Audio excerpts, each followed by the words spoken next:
Hare Krishna. Hare Krishna. Welcome to today's session, dear devotees. Today I'll be talking about the last verse of Shri Sikshastakam. Please join us for the prayers and Harinam. Hare Krishna. Namo Vishnu Padaya Krishna Prishtaya Bhutale Shrimate Bhakti Vedanta Swami Niti Namine Namaste Saraswati Deve Gaurvani Pracharine Nirvishesha Shunyavadi Pashyatya Deshatarine Om Jnana Timirandasya Jnananjana Shalakaya Chakshurunmilitam Yena Tasmai Shri Guruve Namaha.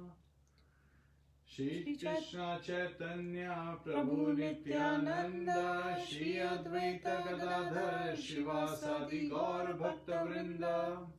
Hare Krishna, Krishna Krishna, Hare Hare, Hare Rama, Rama Rama, Hare Hare. Hare Krishna.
Welcome to today's session. So today I'll be talking about the last verse of Sikshastakam. So again, Sikshastaka prayers have been provided to us by who? Please, if you remember, know it, write it in the comment line. So today is a very auspicious day because Purnima Tithi, actually it started about 2 hours back, and of course, in Eastern countries, yes, for our time zone. So, in India, people are already celebrating that today is Sharad Purnima. And for our time zone, it has, Tithi has started and we'll be observing it tomorrow.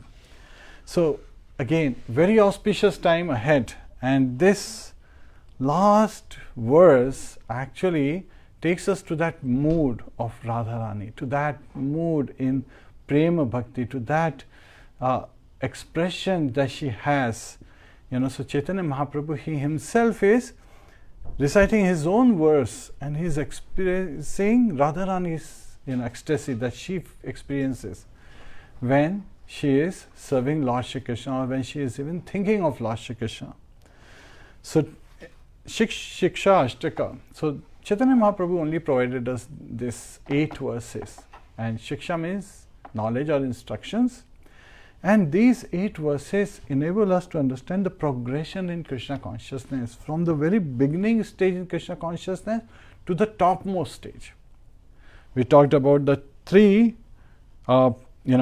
stages of bhakti. What are the 3 stages? Sadhana bhakti, practitioner, so we are practicing, so that's sadhana bhakti.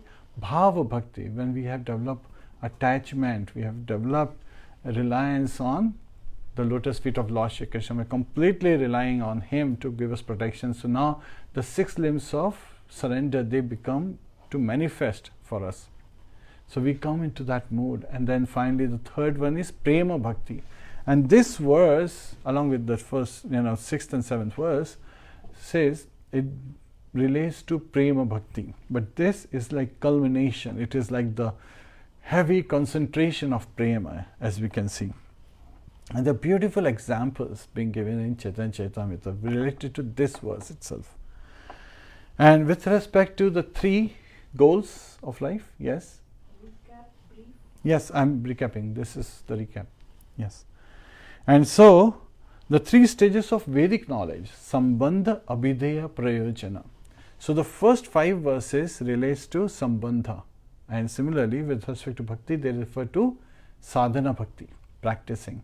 So practicing devotees, or one who is aspiring to practice devotional service, they start with that 1st, 2nd, 3rd, 4th, 5th. So again, in 5th verse, there is on the 4th verse there is a transition from servant to slave, and then near the 5th verse, one starts to get that, crossing the boundary of bhav. So from sadhana to bhav. So there is a great level of asakti that has been developed in the 5th verse. And then the next stage is Bhav Bhakti. And then after Bhav, which is 6th and 7th verses, and they are also referred to as Abhideya. So the process of devotional service, they tell us what is the mood in which we should be engaged in devotional service, how we should be engaged in devotional service, and how we can purify our very existence by engaging with that mood.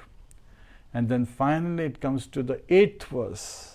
And this 8th verse is where the Prema Bhakti manifests. So if you come to this realization, so it is very important to understand this particular verse, to understand what is the goal of life. Prema Bhakti, that's the goal of life, to get the love of Godhead.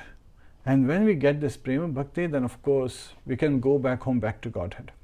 Now that we are talking about this, I'm reminded of a beautiful incident. It just so happened that when Srila Prabhupada, he used to go out on morning walks. So on one morning walk in Calcutta, he was going out with brahmacharis. So there was one brahmachari. He was saying that Srila Prabhupada, in the temple along with us, means there are ladies also staying. And this is not very conducive for our spiritual growth. This is very distracting. Because in the Shastras there is constant reasons given as how we should associate with devotees, try to avoid the association of opposite sex and so forth. Srila Prabhupada didn't say much to this brahmachari. He just kept quiet, and then he was meditating, and then he was and then he continued his walk. And while coming back, as Srila Prabhupada was entering the temple and the door was being opened, what has happened was, while he had gone on morning walk with all these brahmacharis and his devotees and even some grahasthas, the ladies, they had cleaned the temple, they had cooked for the deities, they had arranged the temple, the altar, ready for aarti and so forth. They had taken care of all the arrangements behind the scene. And so when Prabhupada was entering the temple room, and one of the ladies opened, so there was Malti Mataji and so many other lady devotees of Srila Prabhupada and disciples of Srila Prabhupada. And then Srila Prabhupada said, but if you will associate with them, these ladies, then you will go back home, back to Godhead. So again, we have to rise above our conditional consciousness, which is that I am this body. We should not relate with the body saying, I am a man, I am a woman, I am white, I am black, I am tall, I am small, I am a boss, I am a servant. All those aspects related to the body, the upadhis, bodily designations, we should not get bound in them. Rather, we should understand Jivera Sarup Hoya Kṛṣṇa Nityadas. So we are all living entities, and everyone is an eternal summit of Lord Shri Krishna. And devotee association is paramount. Nowhere in the Shastra does it say that men should have only men's devotee association, women should have only women devotee association. Devotee association. Sadhu Sangha, Sarva Shastakaya, Lava Matra Sadhu Sangha, Sarvasiddhi Haya. So again, just by momentary association with a pure devotee, one can attain all kinds of siddhis, because one gets an opportunity to go back home, back to Godhead. Now here, this particular verse reflects the mood of Radharani. So it is very important for us to understand from that perspective, because Radharani is Lord's Hladini Shakti. He is the pleasure-giving potency. She gives pleasure to Lord Shri Krishna. So when she is giving that pleasure to Lord Shri Krishna, what kind of ecstasy she is feeling has been reflected.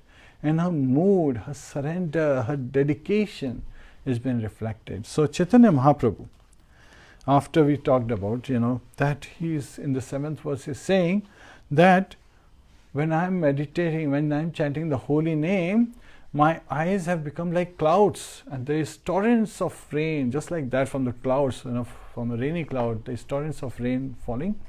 Similarly, the tears are falling like torrents of rain from my eyes. And I am feeling that this world is devoid of everything because of the Vipralamba Bhav, because of being separated from you, my dear Lord, Lord Shri Krishna.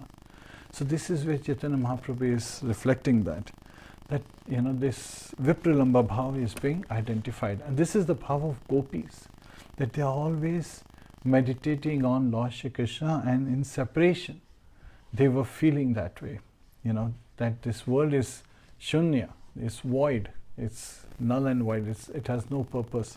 There is no interest in this material world without Lord Shri Krishna.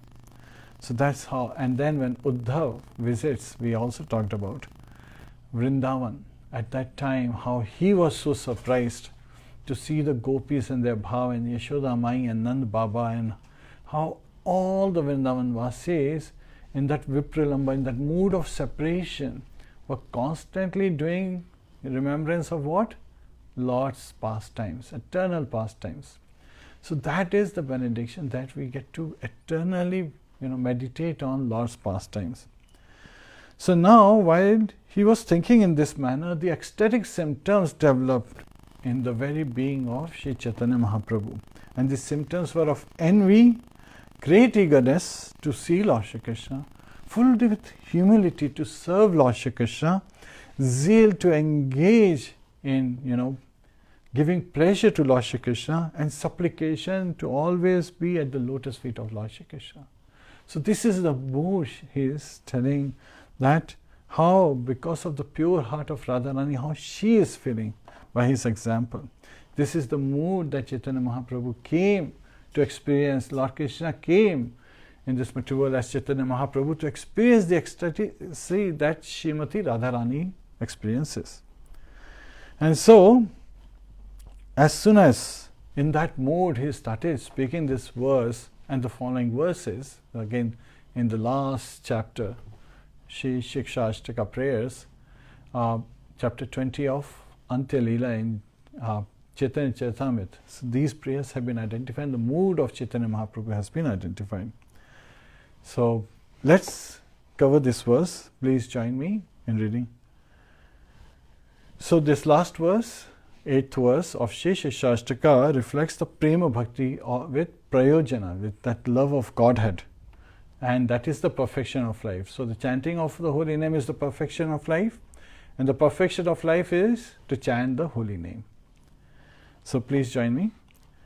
Ashlishya va padaratam pitam shumam adrashnan marmahatam karotu va yatha tadhava vidadhatu lampato madapranathastu sa evana paraha.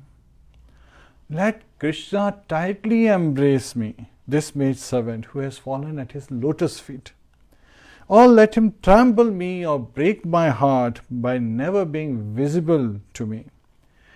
He is a debauchee, now this is the mood of Radharani, after all, and can do whatever he likes, but still he alone and no one else is the worshipable Lord of my heart.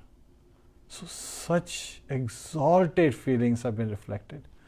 That, this is the mood of Radharani, that let Krishna embrace me. Now, as we talked about last time, sometimes when we read such verses, mind starts playing its own game, right?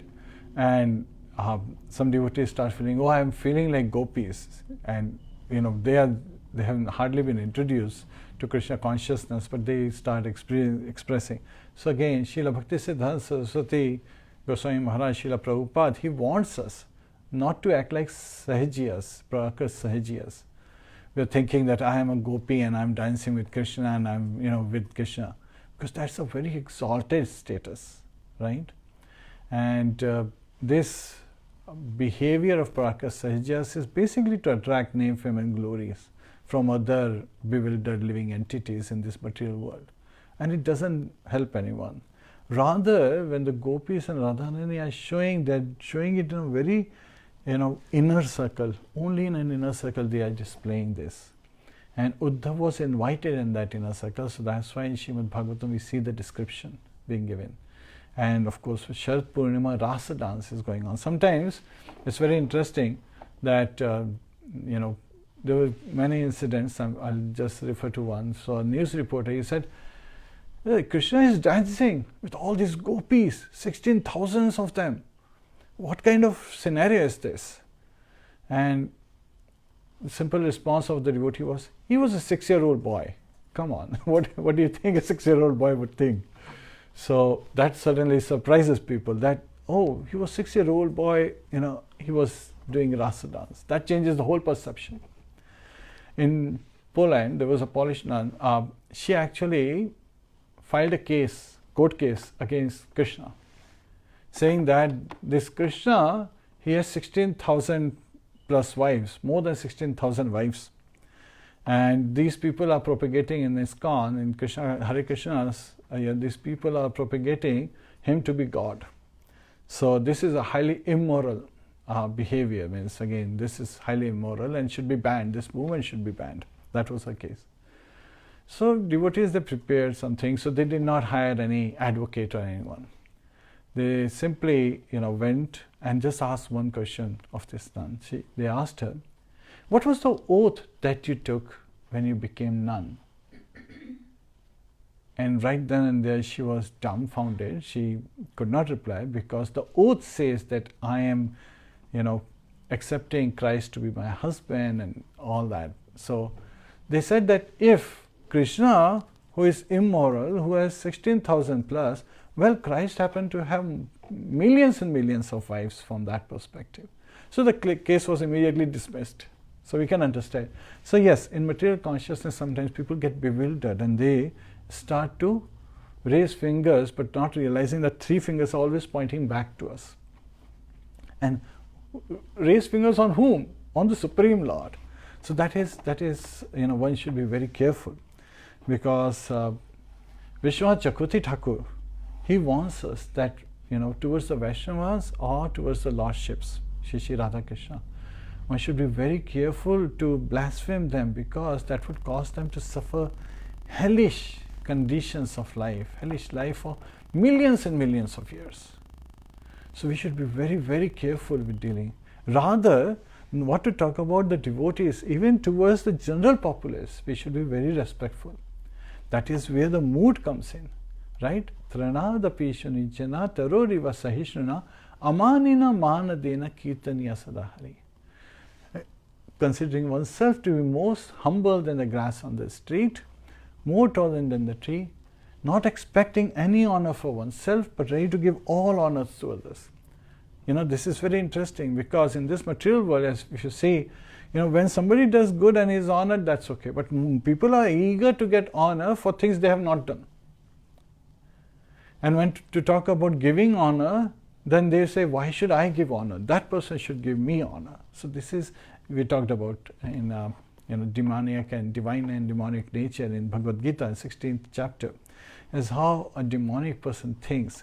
And it is just anarthas in the heart that are causing it. Otherwise, we living entities are Satchidanand, just like Lord, qualitatively one. Now, from that perspective, here, this particular verse is where Radharani's mood has been identified, that she is expecting her to be the maid servant of Lord Shri Krishna. She wants to be the maid servant of Lord Shri Krishna, and she is always at his lotus feet. And she is saying that he may trample me, right? He can either embrace me, pick me up and embrace me. So again, when we think of this, immediately Goddess of Fortune comes to mind, right? Goddess of Fortune, she always resides on the Vatsa, on the chest of Lord Vishnu.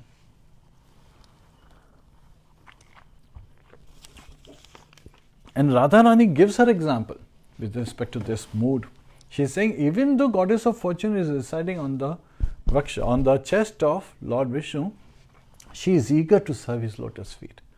So even though embraced, a devotee wants to, at Prem Bhakti stage, wants to just serve and be at the lotus feet of Lord Shri Krishna, or even trampled. So now this is just the opposite. So again, from this extreme of being embraced to the other extreme of being trampled by the feet of Lord Shri Krishna. She is saying that even if he tramples me, or he breaks my heart by not being present in front of me, that's even more painful than being trampled. At least when we are trampled, you're feeling that at least you're being trampled by your Lord. You get to touch his lotus feet. But now if he's not even present, that's the state like the Jagat Shunya. The whole world is void. Shunya Yatam Jagat Sarvam. Everything, the whole world, everything around us becomes void. So that is the mood, that how, breaking my heart. So that is how she is expressing, Radharani, that her heart would break if she cannot see Lord Shri Krishna. And even though he behaves in this manner, and she further explains in her mood that sometimes Lord Krishna is so generous that he gives me company, he gives up the company of all the gopis. And we hear this in the Gopi Gita, as how the gopis were looking and suddenly Lord Krishna disappeared, because these gopis were thinking that, oh, Lord Krishna is only dancing with me, so I am so special. And the moment they thought, Lord Krishna vanished from their sight. However, when they were searching for Lord Krishna, they follow a stag, right, a female deer, and they asked her. So the stag led her, and they could see that there were Lord Krishna's footprints, and right beside that was footprint of a gopi, who was this gopi Radharani. And after some time, they saw that only Lord Krishna's footprints were there. So they understood that Lord Krishna must have picked up Radharani in his arms. And then again, they saw that near, on a stone, this gopi Radharani, she is sitting and weeping, and Krishna must have even left her. So while they were feeling, oh, this gopi is so lucky, now they were feeling sympathetic towards Radharani. So all these gopis, that is the mood at Prem Bhakti. And Radharani is saying that when Lord Krishna disappears from the sight, it is breaking my heart. Even that. Yet at the same time, no matter how he deals with me, she is saying, I only accept him and no one else to be my Lord.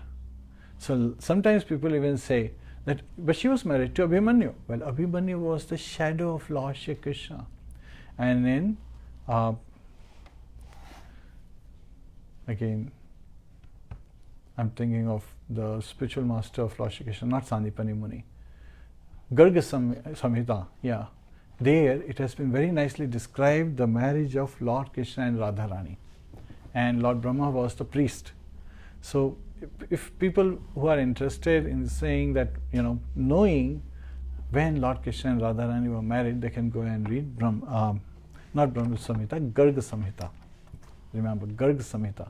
Garga Muni is the one who gave the name to Lord Krishna and Lord Balaram when they were Namkaran ceremony, the name giving ceremony at that time.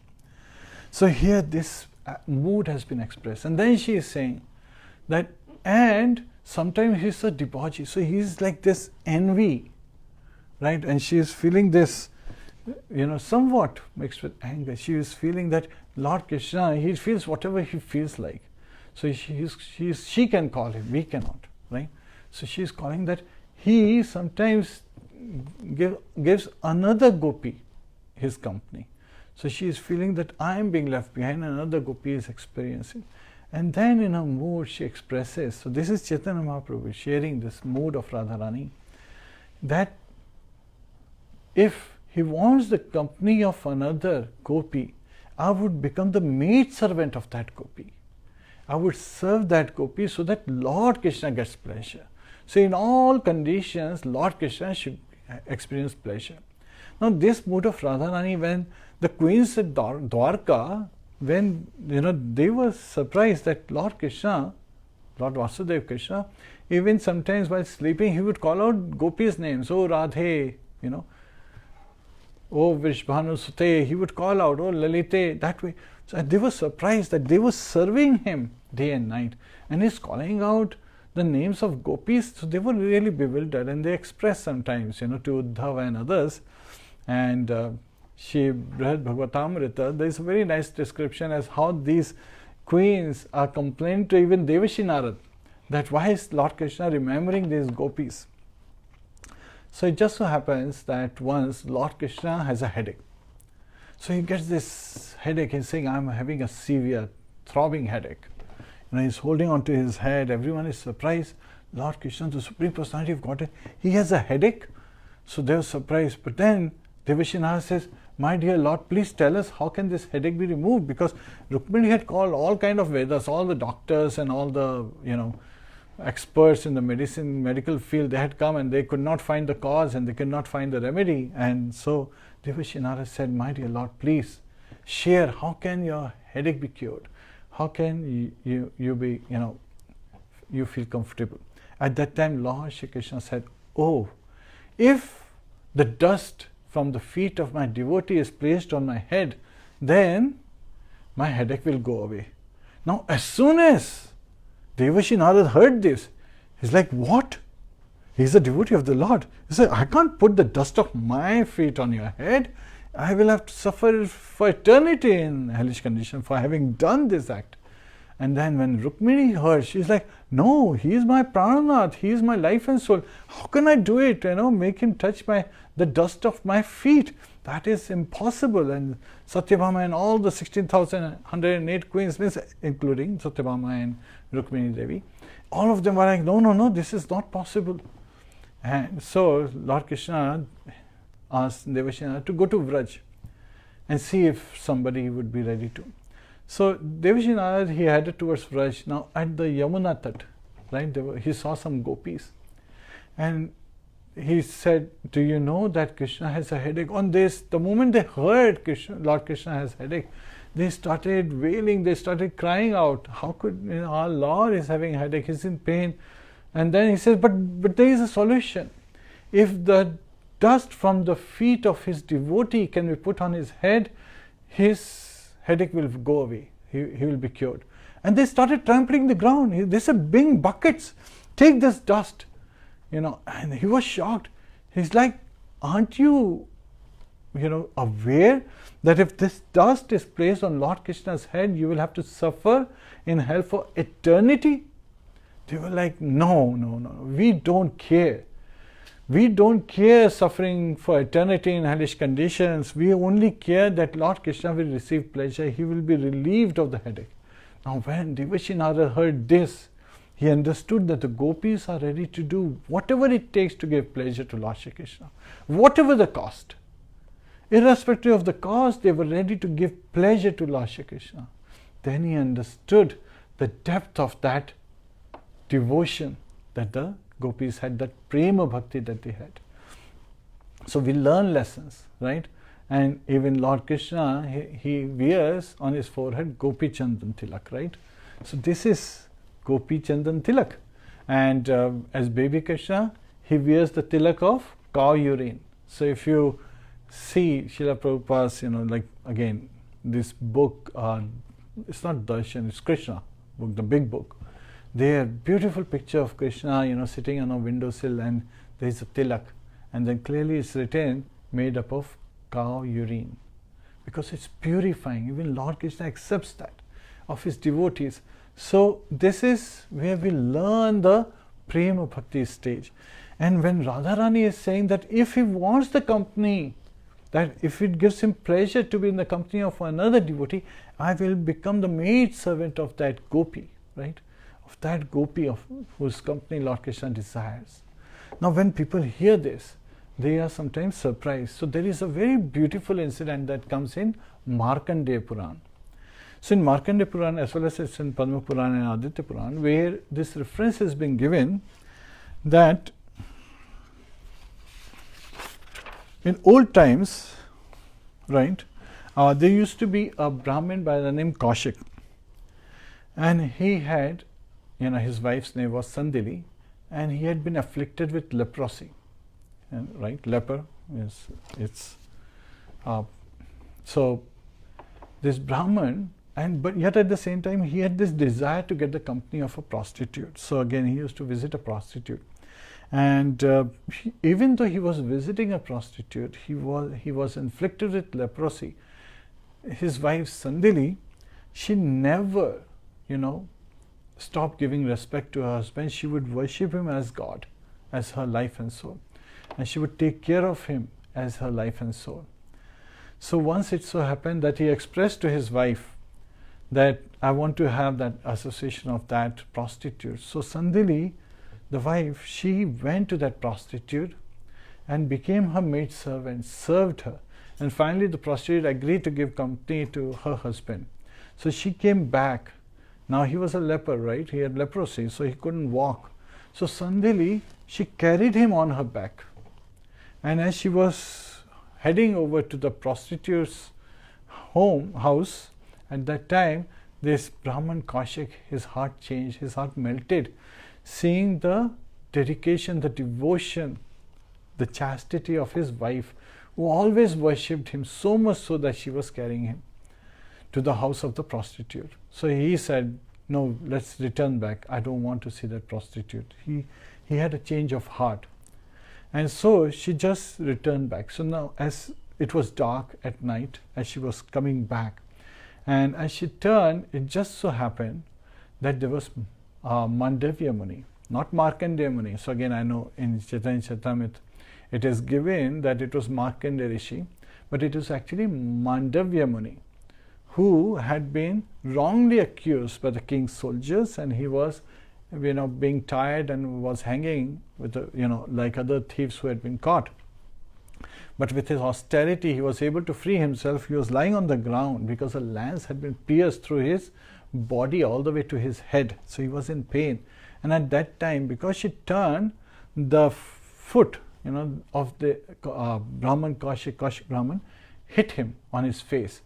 So now, Mandavya Muni was already in pain, and on top of that, something hits him. So he immediately, because of the anger, because of the pain, he curses out that whoever has hit me with the sunrise, he will die. He or she, whoever it is, will die. Now, as soon as Sandili heard this, then she said, if I have been a chaste wife and serve my husband with pure heart, then tomorrow the sun will not rise.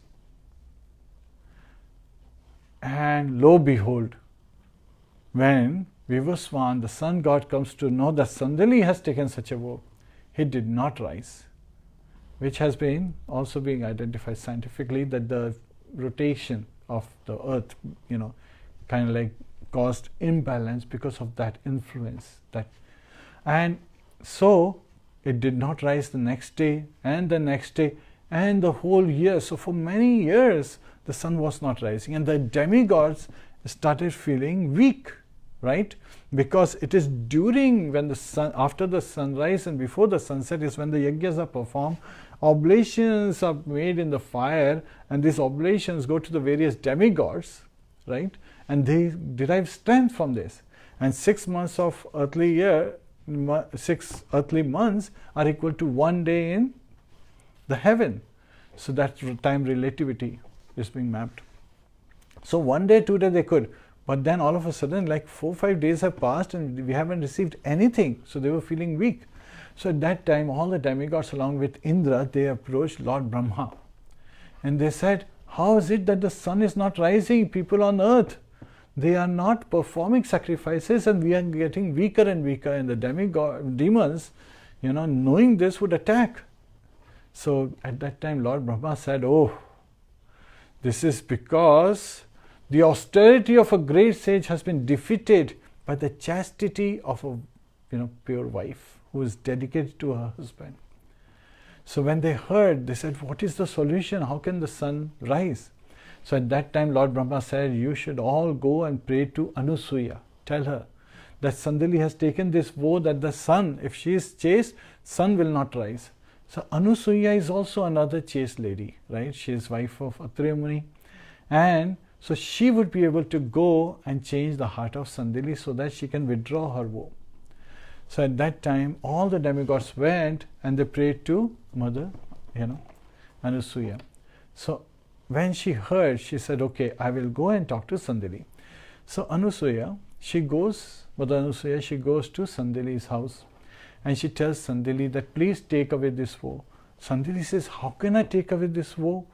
If, I take it away, if I take away my statement, then the sun will rise and my husband will die at that very moment with the sunrise. And I can't bear that. I worship him. I cannot see that happening. So at that time, Mother Anusuya says, do not worry. With the chastity I have received by serving my husband, I will be able to bring your husband back to life, and not just back to life. He will appear young and strong, and for 100 years you and he will enjoy. You will be together. So hearing this and trusting the words of Anusuya. Now this is interesting. In the Vedic customs, people would trust each other's words. They would not say, oh, you have to prove me. Just like when Ashwini Kumars, they had gone to Dadichi Muni and they said, don't worry, when King Indra will come and cut off your head, what we'll do is we'll place your head, replace your head with a horse's head. So he'll cut off that horse's head and so we'll put your head back. Dadichi Muni did not ask, can you prove it to me? He just took their words and he ready to give them the Brahma Gyan. So he gave. So it's also called Ashvavidya. So, the knowledge that Dadichi Muni gives. So similarly, over here, Sandali, she accepts the words of Mother Anusuya. And so she withdraws her statement. And as soon as she withdraws her statement, sun rises. And as soon as sun rises, what happens? Her husband, the leper Brahmin, Kaushik, he falls dead on the ground. And now seeing his body falling dead on the ground, Sandali embraces, picks up his body and she is wailing, she is crying. And at that time, Mother Anusuya, she places her hand on her shoulder and says, don't worry, let me bring him back. And now she takes that word that if I have been a chaste wife, an austere wife, and I have served my husband and only my husband, then he would come back to life and he would be young without any diseases, and they would enjoy for 100 years together as husband and wife. And the moment she says that, Brahman Kaushik, he again, comes back to life and the leprosy is gone away. He has actually appeared, he becomes very youthful, and so is Sandali. And they are very much blessed. So they take blessings from Mother Anusuya. Mother Anusuya leaves.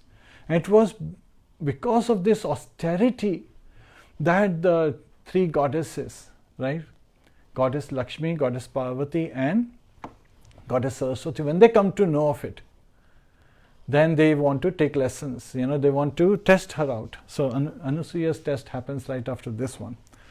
And so Sage Atri and Anusuya, they are able to have three sons. Who are these three sons? They were Brahma, Vishnu, Mahesh. They are plenary portions. Soma was an expansion of Lord Brahma. Lord Dattatreya, he was the plenary expansion of Lord Vishnu. And Durvasa Muni, expansion of Lord Shiva, Shambhu. So she has these three sons, so she gets this boon right after. So again, here the mood has been expressed that this Sandali was showing the mood of Radharani, that she was fully dedicated to her husband. Now in today's times, when we hear in this material world, we have so many cases that, boy and girl, they had a fight. The moment the boy vanished, the girl goes and makes another boyfriend. Within 2 days, she finds another boyfriend. This is the perverted reflection. Both ways. Yeah, both ways. The boy finds another girl and the girl finds another boy, and then, and it's like very flickering. So this is very perverted reflection. So this is the effect of Kali age. People are not able to dedicate themselves to the very commitment they are making to a relationship. Love is an element in a relationship. It's there where there is no other reason. One loves the other person without having any ahetuki, right? Without having any expectation of return. So Radharani in the spiritual world is expressing that this is how we should be establishing our relationships. She is showing by her own example that we should be establishing relationships filled with love and not expecting anything in return. We should just seek each other's welfare. And the day that happens, Srila Prabhupada says that this whole earth will become Vaikuntha. So devotees ask, how many percentage of population needs to become Krishna conscious to make it Vaikuntha? Srila Prabhupada said just 2%. 98% can stay as they are. Only if 2% of the population becomes Krishna conscious, the whole planet Earth would become Vaikuntha. No miseries. Vaikuntha. Where is devoid of? Kuntha is miseries. So there will not be any miseries. So it all starts with us. We have to look at ourselves. How can I become Krishna conscious? And that's why it's highly recommended by the acharyas to read Sikshastaka, to develop that mood, understand why should we chant the 7 blessings in the first verse. Then in the second verse, our fallen condition that we do not have taste to the chanting of the holy name. And we inquire what is the solution, and Chaitanya Mahaprabhu in the third verse is giving the solution is our mood. We have to be in the right mood, in that mood of gratitude with humility and tolerance, not expecting any respect from others, but ready to give all respects to others. We can chant constantly. And then comes that next level as, how can I start experiencing the ecstatic symptoms in my body? What should be my feeling and how can I serve the Lord? And praying to the Lordship. So these are prayers. These are 8 verses of prayers to the Lordship, that please just pick me up as a particle of dust and place me on your lotus feet. Just keep me at your lotus feet. Showing us the example of Tulsi Maharani, as how she always remembers at the lotus feet of Lord Vishnu. She doesn't want to move. So that's her shelter. Even Goddess Lakshmi sometimes leaves him to give blessings to her devotees. But Tulsi Mata, she never leaves the lotus feet of the Lord. And so she is even more glorified. She is more dear to Lord Kṛṣṇa. And as Chaitanya Mahaprabhu in the next verse with the Bhava Bhakti is expressing what the process is, how we engage. Because the chanting of the holy name, Hare Krishna Mahamantra, is a call out to the Lordship to please engage me in your service. And it's very simple. All we have to do is raise our hands and call out, Hare Krishna, Krishna Krishna, Hare Hare, Hare Rāma, Rāma Rāma, Hare Hare. And by that call, like a child, we are calling out to the Lordship to please engage us. Please engage me in your service. Please give me your devotion. It's a privilege to get it. It's not a right. And we have to be the right attitude with, understanding our lowly condition. Who are we? He is unlimited, we are limited. And so we have to become more grave and more humble. And we have to develop that depth. And Srila Prabhupada once walking on the west coast, he pointed to the Pacific Ocean. He says, this Pacific Ocean, why does it appear so calm? Pacific, the very name means calm, right? And in Hindi, we used to call it Prashant Mahasagar. Prashant. Shant is quiet, but Prashant, it's very quiet, very. So now the devotees, they couldn't respond properly. So he said, because it is deep. So we have to develop the depth in our devotion. We have to develop that mood in our devotion. It's not for show to others. It is for our welfare. This is to be ready to receive the mercy, the blessings of the Lord as described in the very first verse. And when we receive these blessings, then we would be blessed with the ecstatic symptoms, coming to the level of from bhav to prema bhakti, where we would just seek to serve Lord Krishna for His pleasure. Anukulena Krishna Anushilanam. Now that is the mood we want to develop. That is the goal of life. So in these 8 verses, Chaitanya Mahaprabhu has packed the complete Krishna consciousness from beginning, from an early stage of wanting to become Krishna conscious, all the way to be able to attain perfection in our life. So we should take to this. And there is a very beautiful story of Sandini, who was a woman. So again, a chaste wife and fully dedicated to her husband. So we should, and Radharani is showing that mood, So again, Sandali is giving her example even in the material world, but Radharani is showing exactly that I would become maid servant of a gopi who would be able to give Lord Krishna pleasure, because her focus is not whether this gopi is with Lord Krishna. Her focus is that Lord Krishna would be happy. He would derive pleasure. That's why Radharani is called Hladini Shakti. She is the pleasure-giving potency of Lord Shri Krishna. So we should take lessons from these verses, and we should continue to chant holy name in this mood that, my dear Lord, I am in this fallen conditions. I have, because of my fruitive activities, I have somehow or other reason fallen in this material world. Please be merciful to me. And just like you saved Nanda Baba, please causelessly deliver me. And now, starting is with the Sharad Purnima, starts the whole month of, what's this month called?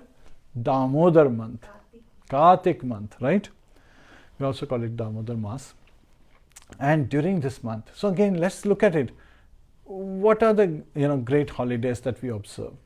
Diwali. Okay, Badi Diwali, Choti Diwali, we mix Bhai Dooj, Narak Chaudas. It's like 5 days events, right? Janmashtami. It actually stays for like 24 hours, and the midnight is the culmination, the peak of Janmashtami. We have Radhashtami. So we have all these amazing pastimes of Lord Shri Krishna where we are celebrating Govardhan Leela, right? We celebrate for one evening. I haven't seen it happen for 7 days. It would be nice to see Govardhan Leela being celebrated for 7 days, for a whole week, because Lord Krishna did lift Govardhan Parvat for a whole 7 days, right? 7 days and 7 nights. So it would be nice. But Damodar month, again in the Prema Bhav, Vatsalya, yet at the same time Madhurya mixed. So there, this month is celebrated, and one pastime is celebrated for 30 days. And there are various reasons we'll be discussing as why Damodar month is being celebrated for 30 days. And every day we are reciting and remembering the same pastime, yet at the same time its glories are never ending. And what are the reasons? We'll talk about 30 different reasons as why Lord Krishna performs this pastimes and why Damodar month, Kartik Mas, is so famous. Why Lord, agreed to be bound by Mother Yashoda. So we'll be discussing those. So please join us for those sessions. And till then, continue to chant the holy name with the right mood. Hare Kṛṣṇa, Hare Kṛṣṇa, Kṛṣṇa Kṛṣṇa, Hare Hare, Hare Rāma, Hare Rāma, Rāma Rāma, Hare Hare. Hare Kṛṣṇa, Hare Naam or Nasima Devati. Nasima Devati. Hare Krishna. Oh, and please join us. There are many Vaishnava devotees and spiritual masters who are facing a lot of difficulty at this time, at the time of COVID. Some because of health, some because of the pandemic. So let's sing this prayer to Lord Narasimha for the protection of the spiritual masters of the great Vaishnavas and of all the devotees and all the beings on this planet Earth and beyond this planet Earth in this material universe. Hare Kṛṣṇa.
Prabhupada ki jai, Srila Prabhupada ki jai. अनंत कोटि वैष्णव वृंद की जय, श्री चैतन्य महाप्रभु की जय, श्री श्री शिक्षाष्टकम की जय, निताय गो प्रेमानंदे, हरि हरि बोल। हरे Krishna. Hare Krishna.